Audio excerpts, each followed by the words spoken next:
So Jack, you reminded me of a story from 6th grade. All right. It was one of those days when it was so hot, no one wanted to be in the classroom. I was in the classroom, I was watching a blue bottle fly on the window.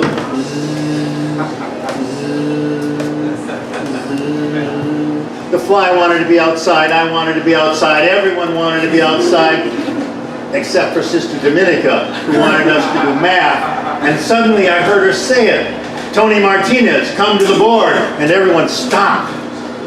Tony Martinez, he was a guy who shouldn't have been in the class. He had been there at least twice before. He was the kind of guy who, bigger and meaner than anyone in the class, and he sat in the very last row, and he never had to go to the board, and he went to the board. And when he went to the board, she handed him a piece of chalk, and she said, "Work the problem," and she pointed a problem on the board, and he looked at it.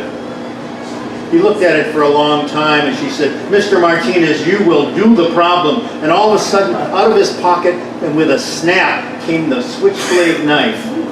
And he was holding the chalk in one hand and the switchblade knife in the other hand, and Sister Dominica would have none of it.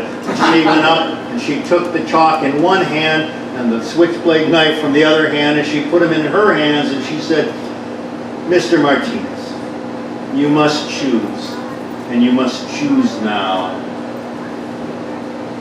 Work the problem." And he stood, and for the longest time he stood. I'll tell you, everyone in the class stopped. Everyone in the class was waiting. The damn blue-nosed fly was waiting.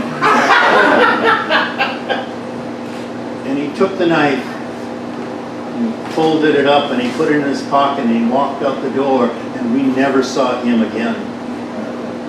And she said, "Kitty Grinley, come to the board, work the problem."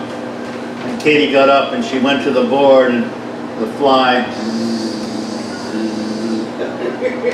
But I knew something had changed. I knew it was never going to be the same. Yeah.